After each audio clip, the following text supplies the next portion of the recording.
menyaksikan video ini, pastikan bosku jangan lupa subscribe. Karena subscribe itu gratis plus bonus tonton video terbaru setiap harinya. Jangan lupa ya. Nah, kali ini memang Rizal Ramli agak kelewatan ya. Bahkan juga mengungkit pernyataan Mahfud MD pada 2012 yang lalu. Jika setiap orang masuk kekuasaan, maka akan menjadi iblis. Nah, untuk itu pun Mahfud MD yang dikutip pernyataan tersebut tidak terima. Bahkan Mahfud MD menyebut kapan dan di mana saya mengucapkan hal tersebut. Nah, bahkan di sini Mahfud MD juga menyebut Pak Rizal Ramli ngawur dan juga bodoh. Kemungkinan saking gregetannya ya, dituduh jika masuk kekuasaan akan menjadi iblis. Nah, dari tweetan Pak Mahfud MD ini, ternyata Rizal Ramli ini makin ngawur dan bodoh. Tunjukkan kapan saya bilang bahwa setiap orang yang masuk kekuasaan menjadi iblis. Gobloklah pernyataan tersebut. Kapan dan di mana saya bilang begitu? Ayo, saya bilangnya bukan bangetlah tapi begini. Waktu itu Pak Mahfud bilang, jika sistem pilkada itu tidak diubah, maka malaikat pun kalau masuk ke dalam sistem bisa jadi iblis. Waktu itu pada tahun 2012 sebagai ketua MK saya sampaikan itu sebagai usul agar sistem pilkada diubah. Sebab sistem yang ada mendorong kepala daerah korupsi sehingga banyak yang masuk penjara. Nah, padahal orang awam seperti saya saja mengerti loh maksud dari Pak Mahfud MD ini. Tetapi ya malah elit-elitnya, malah tokoh-tokohnya membelintir dari pernyataan statement Mahfud MD yang kemarin. Kalau saya tidak duduk di kursi menteri, kemungkinan saya juga kritik Perpu Cipta Kerja. Padahal juga Pak Mahfud MD dengan penjelasan yang panjang lebar, yaitu RUU itu sudah prosedur, sesuai dengan prosedur, tidak ada unsur koruptif dan macam-macam, tetapi juga dikritik. Padahal memang sih closing statementnya itu seolah-olah Pak Mahfud MD menjadi oposisi. Ketika tidak di pemerintahan pasti juga akan mengkritik. Ya karena memang Pak Mahfud MD adalah orang akademisi, jadi pasti akan mengkritik lah jika tidak di pemerintahan. Tetapi sekarang kan Pak Mahfud MD menjelaskan bahwa RUU Cipta Kerja itu memang sesuai prosedur, tidak ada unsur koruptifnya dan macam-macam. Sehingga ya seharusnya sesama akademisi seharusnya ya diterima lah dari penjelasan Pak Mahfud MD. Bukan malah Pak Rizal Ramli menyebut atau mengutip pernyataan Mahfud MD pada tahun 2012 yang lalu. Malaikat pun kalau masuk ke dalam sistem bisa jadi iblis. Jadi memang beda sekali, memang beda banget. Makanya wajarlah jika Profesor Mahfud MD sangat marah kepada Rizal Ramli. Anda RR merajalela ngawurnya karena didiamkan sehingga merasa pintar. Saya tahulah Anda itu siapa, sebodoh apapun tak mungkinlah. Selama punya otak, kita mengatakan bahwa orang yang masuk kekuasaan jadi iblis. Saya tidak anti kritik, tapi kalau orang menjawab dan mengkritik balik, jangan dituding anti kritik. Nah, ini kan sudah dijawab lah oleh Pak Mahfud MD. Jangan-jangan nanti dijawab oleh Pak Mahfud, pemerintahan anti kritik. Padahal ya sesuai yang ditunggu-tunggu. Ini adalah penjelasan Pak Mahfud MD. Menurut saya juga sangat keren sekali penjelasannya. Bahkan juga di sini Pak Mahfud MD juga mencuit 15 jam lalu. Sorry deh, Rizal Ramli yang duluan mengolok saya dengan kasar tapi tanpa data. Hampir tiap hari dia mengolok orang lain dengan kasar tapi diaminin saja. Yang mau membalik serangan dia dalam catatan saya adalah Pak JK dan saya sesekali perlu dilawan dengan cara yang setara agar tak menyesatkan orang lain. Ya semoga sajalah dengan penjelasan Pak Mahfud MD ini tudingan Rizal Ramli kepada Pak Mahfud MD akhirnya terpatahkan lah. Untuk lebih lengkapnya simak berita berikut ini, Good News Indonesia. Menteri Koordinator Bidang Politik, Hukum, dan Keamanan Menko Polhukam Mahfud MD menuding mantan Menko Kemaritiman Rizal Ramli sebagai sosok yang ngawur dan bodoh. Tudingan itu dilontarkan Mahfud di media sosial Twitternya. Mahfud MD menjawab pernyataan Rizal Ramli terkait persoalan Perpu Ciptaker. Bukan tanpa alasan, Mahfud mengkritik Rizal seperti demikian. Tudingan itu bermula ketika Rizal Ramli mencuitkan potongan pernyataan yang diduga dilontarkan Mahfud soal malaikat yang masuk lingkaran kekuasaan bisa menjadi iblis di akun Twitter pribadinya pada Rizal Ramli. Rizal mencuitkan hal tersebut menyikapi pernyataan Mahfud terkait Perpu Ciptaker. Ternyata Rizal Ramli ini makin ngawur dan bodoh. Tunjukkan kapan saya bilang bahwa setiap orang yang masuk kekuasaan menjadi iblis. Gobloklah pernyataan tersebut. Kapan dan di mana saya bilang begitu? Ayo, saya bilangnya bukan begitulah, tapi begini, cuit Mahfud membalas Rizal Ramli. Mahfud kemudian menjelaskan maksud pernyataan malaikat akan menjadi iblis bila masuk ke sistem Indonesia. Itu diucapkannya di masa lalu dalam konteks evaluasi sistem pilkada. Sebab menurutnya, sistem yang ada mendorong kandidat untuk melakukan tindakan korupsi. Ucapan Mahfud yang menjadi pemberitaan media sosial itu dilontarkan saat masih menjadi Ketua Mahkamah Konstitusi pada 2012 silam. Waktu itu yang saya bilang, jika sistem pilkada tidak diubah maka malaikat pun kalau masuk ke sistem Indonesia bisa menjadi iblis. Waktu itu 2012, sebagai Ketua MK, saya sampaikan itu sebagai usul agar sistem pilkada diubah. Sebab sistem yang ada mendorong kepala daerah korupsi sehingga banyak yang masuk penjara, cuit Mahfud lagi.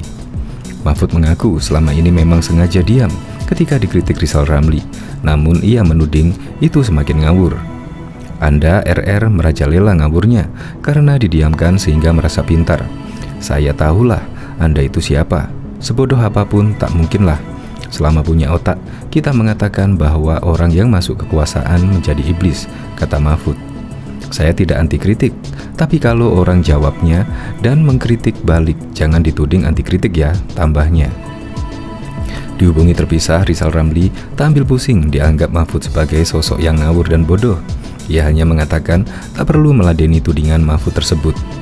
Wong ndak usah diladeni, wong panik karena membela yang tidak benar, kata Rizal kepada cnnindonesia.com pada Kamis 5 Januari 2022.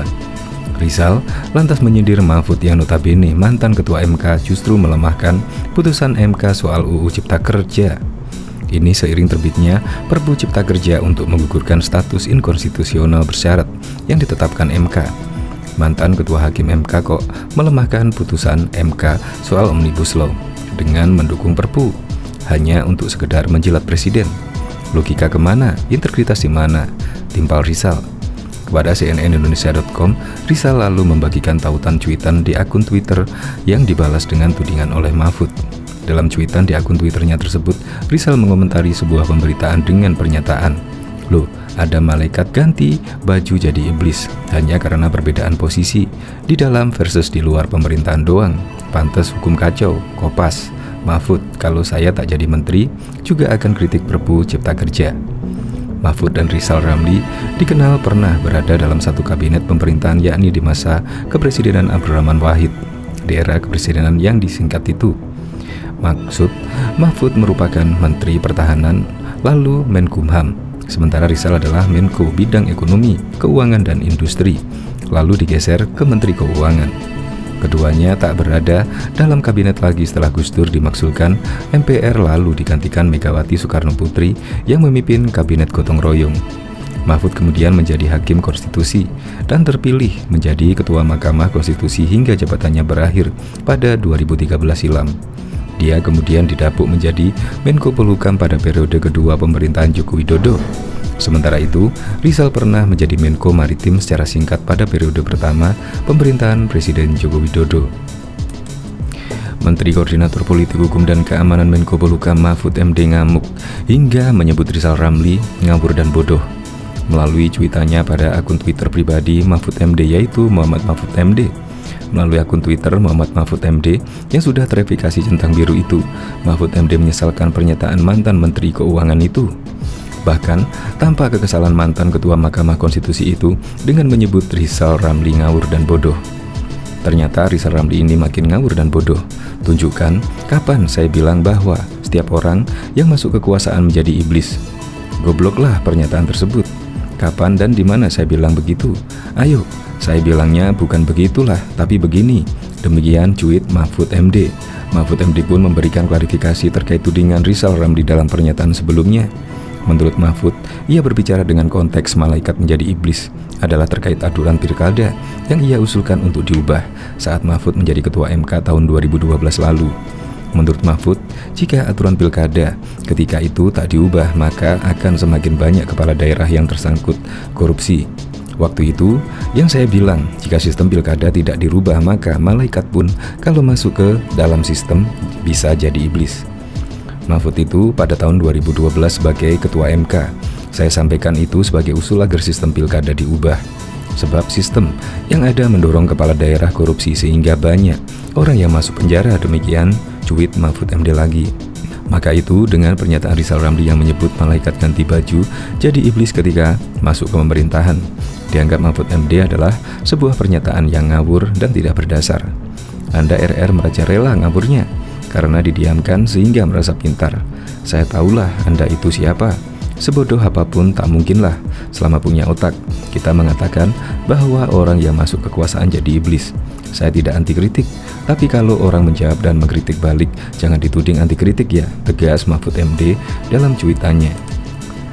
Diketahui sebelumnya Menko Polhukam Mahfud MD menyebut terbitnya Perpu Cipta Kerja telah sesuai prosedur. Soal kontroversi substansi, Mahfud mempersilahkan Perpu itu diuji coba di DPR dan Mahkamah Konstitusi. Menurut Mahfud, alasan kegentingan terbitnya Perpu sepenuhnya hak subjektif Presiden, serta Perpu Cipta Kerja terbuka diuji secara politik di DPR atau political review. Juga, jika ada pihak yang melakukan uji materi atau judicial review ke Mahkamah Konstitusi. Mahfud menyebut peraturan pemerintah pengganti Undang-Undang Nomor 2 Tahun 2022 itu dipercepat karena tak ada unsur koruptif dan dinilai pemerintah mempermudah pekerja.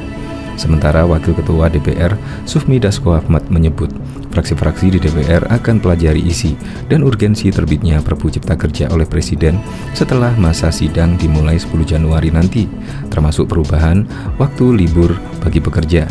Dasko bilang tanggapan DPR akan disampaikan ke publik dan Presiden. Menteri Koordinator Bidang Politik Hukum dan Keamanan Mahfud MD menyampaikan penjelasan pemerintah soal berbagai kritik terhadap terbitnya peraturan pemerintah pengganti Undang-Undang Nomor 2 Tahun 2022 tentang Cipta Kerja. Menurut Mahfud, kritik terjadi karena ada pihak yang belum membaca isi Perpu tersebut secara utuh. Meski begitu, ia mempersilahkan berbagai pembahasan publik soal Perpu Cipta Kerja tersebut jalan terus. Banyak yang pertama tidak paham putusan Mahkamah Konstitusi itu seperti apa.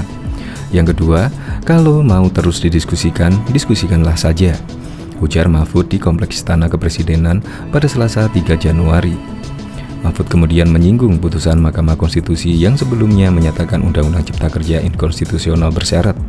Mengenai hal itu, pemerintah sudah melakukan perbaikan dengan melakukan tahapan proses penyusunan dan penerbitan Perpu Nomor 2 Tahun 2022.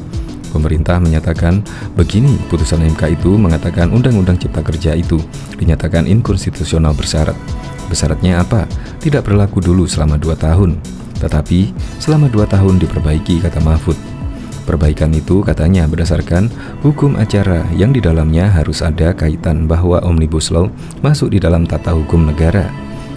Oleh karenanya, pemerintah kemudian memperbaiki dulu undang-undang tentang pembentukan peraturan perundang-undangan, di mana di situ tersebut bahwa Omnibus Law bagian dari proses pembentukan undang-undang. Nah, sesudah itu diselesaikan, undang-undang pembentukan peraturan perundang-undangan itu sudah diubah, dijadikan undang-undang dan diuji ke MK. Sudah sah, lalu Perpu dibuat berdasarkan itu, ujar Mahfud. Di sisi lain, Mahfud juga menegaskan bahwa MK tidak pernah membatalkan isi dari Undang-Undang Cipta Kerja, sehingga pemerintah memperbaikinya dengan menyusun Perpu.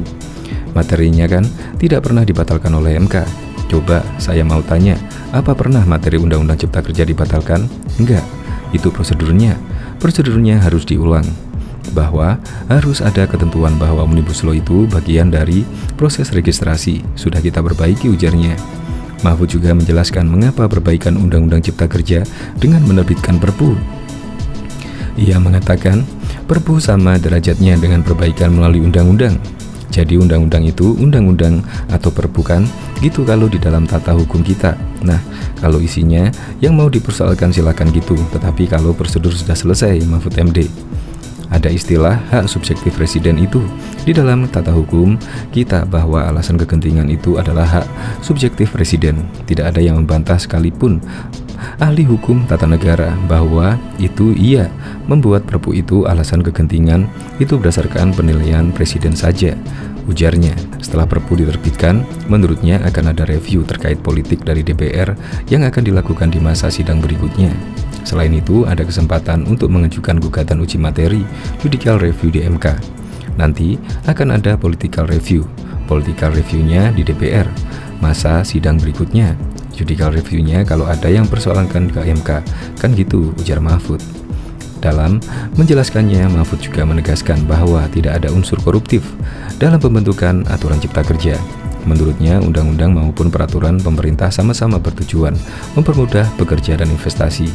Jadi undang-undang cipta kerja itu kita percepat, karena itu sebenarnya tidak ada unsur-unsur korupsinya. Itu semuanya karena ingin melayani kecepatan investasi. Untuk siapa coba? Justru untuk mempermudah pekerja, ujar Mahfud. Kemudian, untuk proses perbaikan undang-undang cipta kerja melalui Perpu pun sudah melalui proses diskusi dengan berbagai pihak. Dalam proses perbaikan itu, kita sudah diskusi apa yang diinginkan, masukan semua sehingga nanti di Perpu sudah dibahas semuanya, kata Mahfud. Mahfud pun mengakui bahwa pihak-pihak yang mengkritisi terbitnya Perpu nomor 2 tahun 2022 tentang cipta kerja adalah akademisi. Menurutnya, aspirasi seperti itu baik, bahkan ia juga akan mengkritisi apabila tidak menjadi menteri. Saya juga akademisi, mungkin saya kalau tidak jadi menteri akan mengkritik kayak gitu, ujarnya. Meski begitu, Mahfud menggarisbawahi jika secara prosedur penerbitan Perpu Cipta Kerja tidak bermasalah, sehingga tidak perlu dipersoalkan lagi, karena secara prosedur sudah tepat. Jangan mempersoalkan formalitasnya, prosedurnya itu sudah sesuai. MK menyatakan buat dulu undang-undang peraturan perundangan yang memasukkan bahwa Omnibus Law itu benar. Nah, sudah kan? Sudah dibuat, lalu dibuat Perpu sesuai dengan undang-undang baru gitu katanya. Apakah Perpu, apakah undang-undang pasti dikritik? Itu sudah biasa dan itu bagus. Ini demokrasi yang maju. Tapi kita juga harus pemerintah menjawab itu bukan sewenang-wenang. Mari kita adu argumen, tambahnya lagi. Sementara itu, Presiden Joko Widodo sebelumnya mengatakan pro kontra yang terjadi usai diterbitkannya Perpu nomor 2 tahun 2022 tentang cipta kerja merupakan hal yang biasa terjadi saat ada regulasi baru. Menurut Jokowi, semua pro dan kontra bisa dijelaskan oleh pemerintah. Ya, biasa dalam setiap kebijakan, dalam setiap keluarnya sebuah regulasi ada pro dan kontra, tapi semua bisa kita jelaskan, ujar Jokowi di kawasan Tanah Abang, Jakarta pada Senin 2 Januari 2022. Perpu Cipta Kerja diteken oleh Jokowi pada 30 Desember 2022. Terbitnya Perpu ini menggantikan Undang-Undang Nomor 11 Tahun 2022 tentang Cipta Kerja yang dinyatakan inkonstitusional bersyarat oleh MK.